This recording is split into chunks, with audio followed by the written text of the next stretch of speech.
talk to you about the plasma cutter. I ended up buying the PrimeWeld plasma cutter.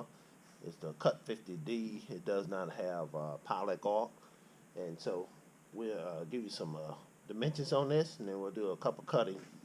Let's see how it cut. One thing I noticed when I got it out the box, it wobbly. One of the rubber boots on the bottom is missing. That one is missing. So I contacted PrimeWeld. Of course, with the snowstorm and stuff, I don't expect to get it for a while. They said they'll ship me one, so we'll see what happens. But it came with the regulator already on it. I added that yellow hose. That's a whip hose, because on the bottom of the welding cord, I wanted to pop it loose here instead of trying to reach up down under the cord under the second shaft. So that's why I'm going to put it temporarily on the bottom shelf of the welding cord I already have. Let's get a tape measure, and we'll see how long these lines are. That's pretty much the only thing wrong that I've seen is that piece missing, and but everything else looks like it's supposed to be a new unit, but it looks like it may be refurbed because it's got a lot of handprints on it, like somebody been working on it. So, but we'll see what happens. Here's the tape measure, just to show you the power cord. It'll be like 4 feet, about 8 inches. So it came with the right plug. It's already made into the unit. If you want the dimensions on the unit, that's how tall it is. 9.5, so 9 3/4. That's what you would get on the height. If you're building a cart for it to fit on, your cart would probably be 14.5, looks like. If you count the regulator and stuff, I would go all the way out to 17. That's what I would do if you're going to count the regulator, things like that. It's very narrow, for the width-wise, right at about 6. So you can go 7 to give yourself some room. It'll be right at 6. Okay? So, that's across the front there. Just got 3 leads here. Ground cable, which is normal, go in and turn. Got this to feed the pilot arc, and then this way your oxygen, your air come through, runs off our compression.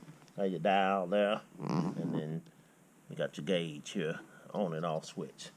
So that's pretty much it on it. Let's see.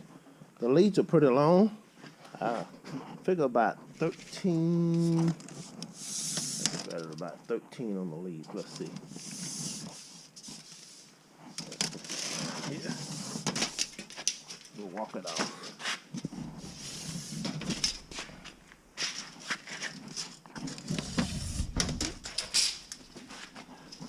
Okay.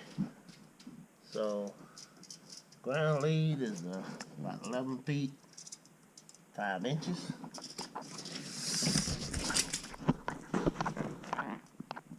So 11 feet 5 inches on the ground, and then the pilot arc itself is 12 feet. Let's say 10. We'll call it 12 feet 10 inches for the pilot arc. Okay. So that's the leads on it right there. All right, and let's get this thing hooked up here. Have a compressor outside, a 30-gallon tank compressor. We'll run the line over here, get it hooked up. Here's the things that came in the box. Had a little tube.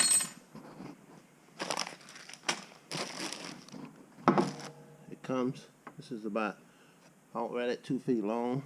You can change it to a 110. So comes with a 110 plug on that. Come with our hose. I don't know why they even send this because it's already hooked up. And most people are going to put a quick connect on the back. But they come with our hose. And they did send you a bag of a couple consumables. Got a cup, got the tip, and electrode and stuff like that. So that's pretty much it as far as what they send outside of the plasma cutter and the cable. It does come packed really well. So you shouldn't have no physical damage because it's packed perfect. And but it's a small unit, so hey, let's get it on the cart, and then we'll let you see how it look on the bottom of the cart. All right, so it does fit because the regulator is mounted on the back. you pretty much have to push it back all the way to the first stops and leave it hanging out over the front because of that regulator's on the back. So it's not a good fit. Probably gonna end up building another cart. That's a little cart I got from Harbor Freight, and but I may have to make another one that's bigger. Put both of these up so you can really access everything here. This cable is pretty good. That's one reason I put this on, because you would have to disconnect from in there all the time. Power cable come out here, but the only problem with the air regulator on the back, you can't get in there and adjust your pressure. So that's gonna be a problem. But we'll run a test run, just use it on the table. But so just to kind of give you an idea, it will fit. If you relocate the regulator, I probably could take it off here, mount it to the side here, and then it'll come on back. Won't be any problem, but you can adjust it. So I'll look at that and see. I may end up doing that, and that way you don't have to build another cart, because you wouldn't use the plasma cutter that often. So okay, we'll do some test runs. Okay, this is the machine. Finally turned it on. This is what the settings and stuff was already at. Air pressure right at about 65. This just give you a sound of how the machine sounds.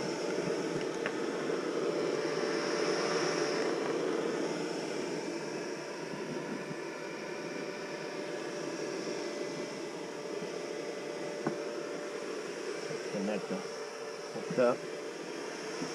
That thing with the regulator on the back, you do your adjustment. I guess you have to stand up here and watch it. Let's see if it changes. I think you push down or pull up. Let's pull up. Yeah, so it does work. Let's get back down to 60. Put it on 50 for our first cut. Okay. Yeah, that should be 50 on air pressure. 20 amps. And we're gonna just try, first cut. I got some 16 gauge sheet metal. Cut them up and make some T-joints, and try to do some 1F and 2F welding. And then this is 1/8. This is some 3/16 angle. That's some 3/8 scrap. And then this is 1/2 inch. So I try to get a cut on each one of those, and then we'll go from there. Hopefully the consumable will last, then we'll be okay. All right, we'll give it a shot. Okay, I was just cutting freehand. First cut didn't cut all the way through. I pulled away. Got a little bit better on the first cut. On the second cut, as you can see, I was a little bit hot. As you can see, the knob is on 30. But it's actually at 27, and I noticed my air pressure changed when I set it and then go to use it. So for this 16 gauge, it's hot enough. You can see the heat here, left a little slag on the bottom, so it's hot enough on that. Let's try some 1/8, and I have this chart here. I kind of give you some idea. This chart came from Brandon Ludd. He has a great YouTube channel. And so I'm going to try this at 20 amps and 30 PSI. That's kind of what he drew up. And we'll see if it works, okay? I know speed has something to do with it and contact tip. But I do notice the machine is off. Showing 27 amps and the knob is on 30. So we'll see what happens.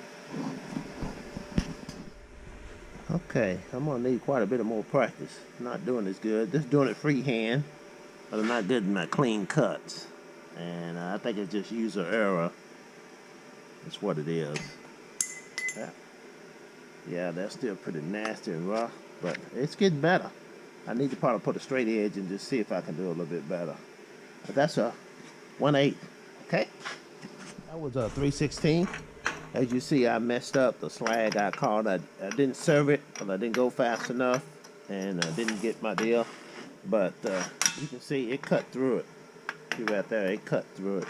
So it works. I just got to get more practice with it. That was at 20 amps, about 30 pounds of air pressure. But the gauge is off. It's way off, so I may call them and see what they can do about that. Alright, let's try 3/8 and see can we sever through some 3/8. This is a piece of 3/8 scrap, so we're going to try to sever a couple pieces on it.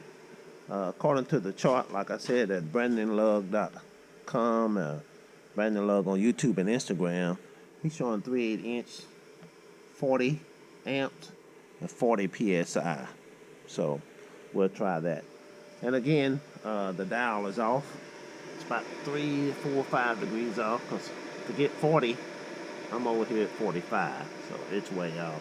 When I put it right on 40, it shows 37, so about 3 to 4 off. But got it on 40 psi, so we'll see what happens. Okay, this is a 3/8 metal. You see I made a lot of bad cuts. I was going too fast, so I slowed down. I also went up to 50 and 50 on air, and then slowed down real slow, and it did what it's supposed to do. Left a little slag there, which wouldn't be a problem. Just chip it off with the chipping hammer. So it will do 3/8. You just gotta slow down. I'm going too fast. And going fast, I made all these cuts here, but they wasn't penetrating at 40. And so I may go back and try at 40, just slow down quite a bit. But that's what happened. Okay, so 50 and 50 will do 3/8 with no trouble and leave it real clean. Just a little slag. And probably if I slow down a little bit more, it wouldn't have had that much slag. Okay, we'll do 1/2 inch right quick, all right? Okay, so with the machine maxed out, about 50 on amps, about 55 on air, it definitely will, because you can see the light. You can see the light through there, so it does cut 1/2 inch. You can see the light. So it does cut 1/2 inch. I slowed down and got off closer I got to the end, so the slag built back up. That's why it didn't fall and drop, but it's cut all the way through. I probably hit it with a hammer and it probably would break. And so, good deal. So it will cut 1/2 inch. You just have to get your speed down, practice with it some. It'll cut 1/2 inch with no problem. It'll cut 3/8 with no problem. Like I said, one of the problems, the settings are off on the dial. And that's probably the only other thing that's bad. You definitely probably want to upgrade your. If you're going to use it a lot, get a better clamp. This doesn't have a good spring tension. I cleaned it off to get a ground, and it got a pretty good ground, but see, it doesn't hold very good. So if you're going to use it a lot, I would say get a better ground clamp. But other than that, it worked. So that's the Cut50D by PrimeWeld. Must have a pretty good warranty on it. The settings are off, and like I said, I think the quality control has dropped some. For them to ship that with one of the rubber boots missing. One thing I do realize, I'm probably going to have to make another cart, because you see how because of the regulator and the air hose coming out the back, it's going to be kind of difficult to adjust the settings as I need on there. It'd probably be good to store it on here for now until I make something else. That way I wouldn't have to move every time I use it. And it has such a short cord that I had to put it on this table to use the plasma table. I added a plasma table to my regular welding cord, and I got to finish it out. Once the snow and ice leaves, we can get back on the road. Some of the metal companies ought to open it back up, but it will cut 1/2 inch. I'm gonna practice some more on cutting it, and once I get it figured out, then I'll put some straight edges on different stuff and do it. So it does. You can see it was a little bit hot, a little bit too hot on the 16 gauge, but it will cut. And all these were my mess ups here. But once I figured out the speed, then it'll do pretty good. So, alright, hope you will hit that like button, hit that subscribe, and hope I gave you some good information about the PrimeWeld Cut50D.